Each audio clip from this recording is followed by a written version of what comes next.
The dramatic rise in interest rates over the past few years has caused widespread economic fears, as individuals, corporations, and banks all have to pay higher rates on debt loads, which have skyrocketed since the beginning of the pandemic. But what about the world's single largest debtor, which is the US government? In the past 2 decades, the government's debt load surged, reaching $33 trillion. In 2023, the government is expected to pay $640 billion servicing its debt. But as the debt is refinanced at higher interest rates, this will increase to $1.3 trillion, or more than a quarter of total tax revenue. Despite the seemingly dire budget situation, the government has made no efforts to slow the rate of spending, and the budget deficit is projected to remain well above $1 trillion per year for the foreseeable future. The situation's gotten so bad that in August, the ratings agency Fitch downgraded the US government's credit rating, citing the growing debt burden and generally incompetent leadership. The numbers look scary, with government debt representing $300,000 for each household in the country. As the debt continues to grow, this burden will be pushed on to future generations. But this is not a universal view. According to former Federal Reserve Chairman Alan Greenspan, the US will never default on its debt because we can always print the money. This sounds too good to be true. Does the government really have an unlimited credit card allowing it to rack up trillion-dollar deficits with impunity? While the intricacies of economic policy and national debt may seem overwhelming, they are rooted in systems governed by rules and numbers, much like the STEM fields. To navigate our future, whether it be understanding the economy, building the next big tech innovation, or simply making more informed decisions, it's essential to sharpen our minds in these critical areas. Luckily, the best way to do this doesn't require thousands of dollars or years of schooling. It's actually free and easy. Brilliant is the best way to learn math, data science, and computer science. It's fun and interactive, with thousands of lessons from basics to advanced topics, and new lessons added every month. I've particularly enjoyed their How Technology Works courses, which teach you how electronic components like transistors and capacitors work. It also teaches you practical things like why some passwords are more resistant to hackers than others. Many of the technologies that we use in our daily lives are like black boxes, as we have no idea how they function. But with Brilliant, you can begin to understand what's going on at a fundamental level. The interactive learning that Brilliant provides is proven to be 6 times more effective than passive learning like watching lecture videos. This means you can master big concepts in as little as 15 minutes per day. To try everything that Brilliant has to offer, free, for a full 30 days, visit brilliant.org/wallstreetmillennial or click on the link in the description. The first 200 of you will get 20% off Brilliant's annual premium subscription.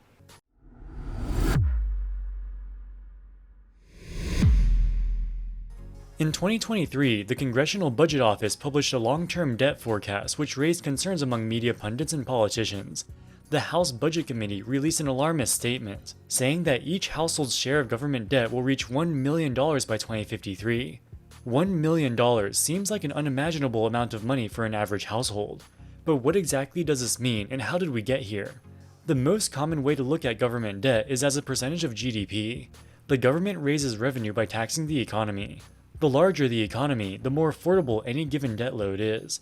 The budget deficit is the difference between the money the government spends and what it brings in. Over the past 100 years, the budget has almost always been in a deficit. During the Second World War, the deficit was massive, as the government borrowed money to fund the war effort and tax revenues decreased as the private sector shrank. For the next few decades, the budget was roughly in balance. In fact, there was a slight deficit in most years. Despite this, the debt to GDP ratio steadily fell as the economy grew faster than new debt was accumulated. In the decades following the Second World War, the debt to GDP ratio stayed relatively stable.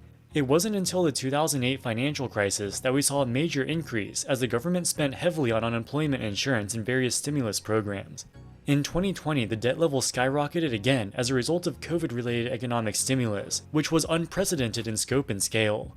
You can see a pattern of the debt level increasing during times of crisis, be it World War II, the global financial crisis, or the pandemic. What's changed recently is that despite the pandemic being over, the government has continued to rack up what appear like excessive deficits. Not only that, but with interest rates rising, these deficits will become more expensive to finance.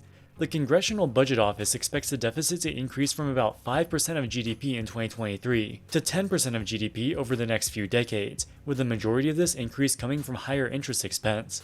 The total government debt is expected to rise from 100% of GDP today to almost 200% by 2050.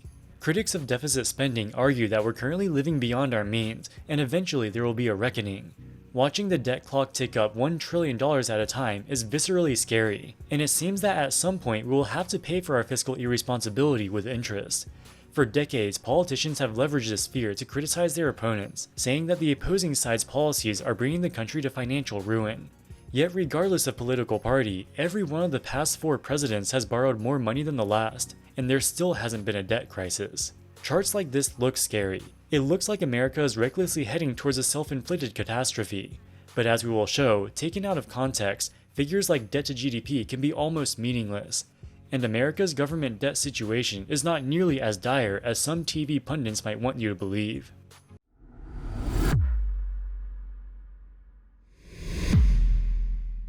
The projected growth in the deficit over the coming decades is primarily driven by higher interest expense.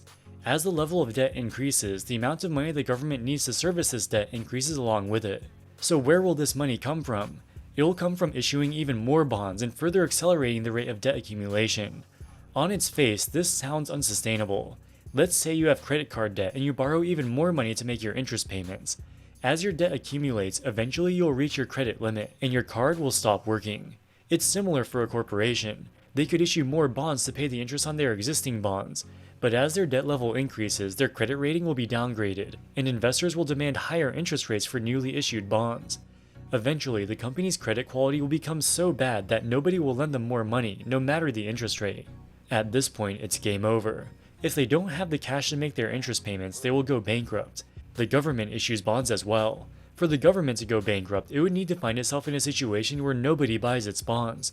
But this will never happen. If all else fails, the Federal Reserve is always standing by, able to buy however many bonds the Treasury wants to sell. And the Federal Reserve has a printing press, so it can never run out of money. That's why Alan Greenspan said that the US will never default on its debt. The government doesn't print money itself, but it can theoretically borrow an infinite amount of money from the Federal Reserve. The Federal Reserve is independent. It is supposed to set interest rates to attain its policy objectives of 2% inflation and maximum employment.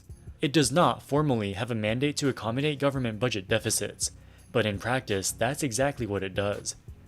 The Fed's main policy tool is the federal funds rate, which is the rate at which banks can borrow cash from each other for short durations, usually for a few days at a time. Short duration treasury bills must trade at yields similar to the federal funds rate. If the yield on a treasury bill maturing within the next couple weeks traded at a significantly higher yield than the federal funds rate, banks would borrow at the federal funds rate to buy that treasury bill. This would increase demand for treasury bills and bid up the price until the yield reaches the federal funds rate. While the mechanism is a bit convoluted, this effectively means the Treasury can issue an unlimited amount of bonds because the Fed is always there as a backstop. Let's look at a hypothetical example. The Fed sets the federal funds rate at 5%. This is the rate at which banks can lend and borrow money from each other for short durations. As we explained earlier, the yield on short-term treasury bills has to be 5% as well, as the banks are indifferent between lending to each other and lending to the government. As the government issues new treasury bills, the banks will buy them. This decreases the bank's cash reserves. The federal funds rate is based on supply and demand.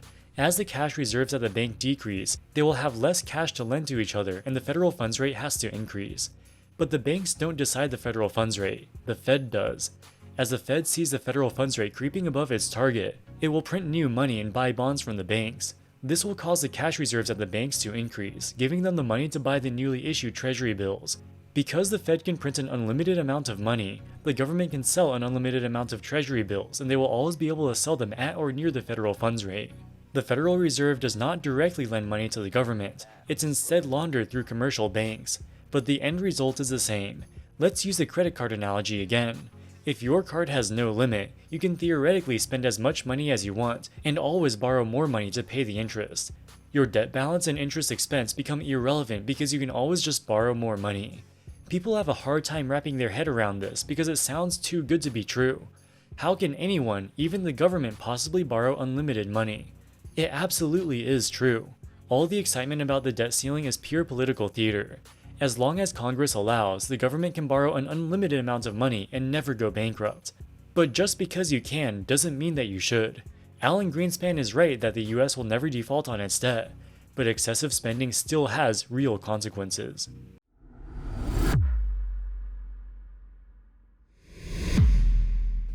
There is no free lunch. Every dollar the government spends is ultimately paid for by the people. but the way it is paid for is a bit convoluted. If the government borrows money to build a tank factory, it employs people and takes up resources. Had the tank factory not been built, these workers would be doing something else. Maybe they'd be building refrigerators or washing machines. Because they're building tanks instead, the supply of refrigerators decreases and the price increases. As another example, the enhanced unemployment insurance during the pandemic was paid for by government borrowing, which was ultimately financed by the Fed. People used the unemployment insurance to buy groceries and other essential items. This is despite the fact that they weren't working at the time, so weren't contributing to aggregate production. This also pushes prices up. All of this is inflationary, and sure enough, in 2021 and 2022, we saw consumer price inflation surge to as high as 9%. The Federal Reserve is independent and has a mandate to bring inflation down to its 2% target. To do this, it was forced to raise interest rates dramatically. The government is the largest borrower, but as we established earlier, it can borrow an unlimited amount of money, so higher interest rates have no direct effect on its ability to finance its budget deficits. The pain of higher interest rates is only felt by the private sector.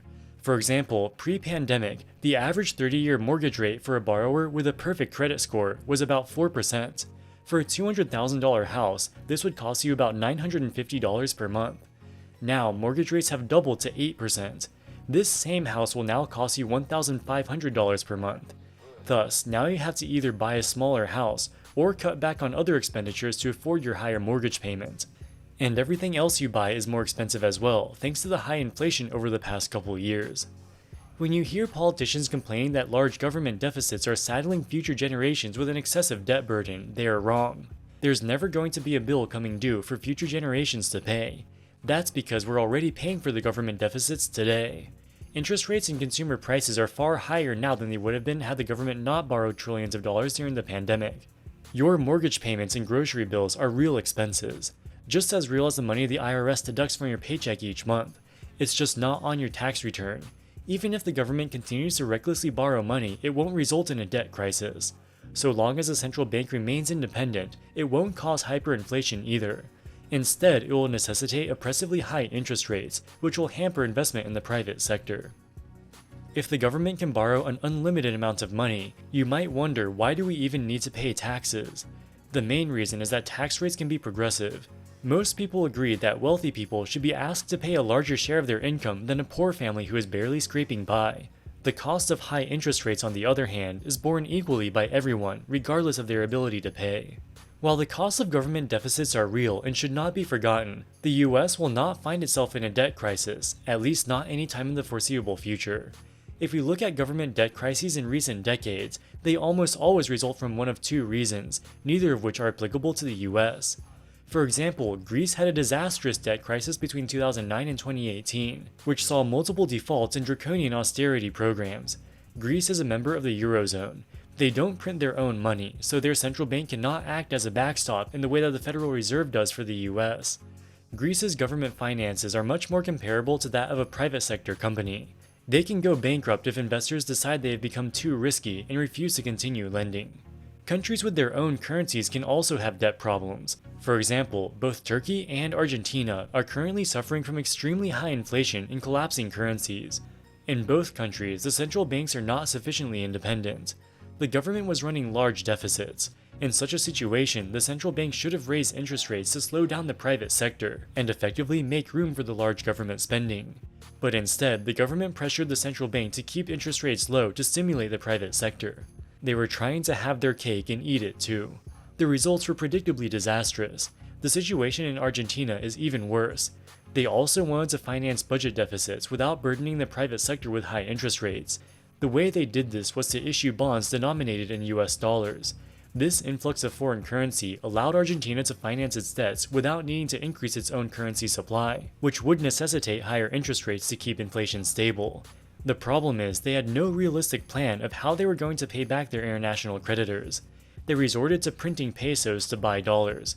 This created a death spiral. As the peso depreciated, they needed to print even more pesos to pay their US dollar interest, which caused even more depreciation, and so on.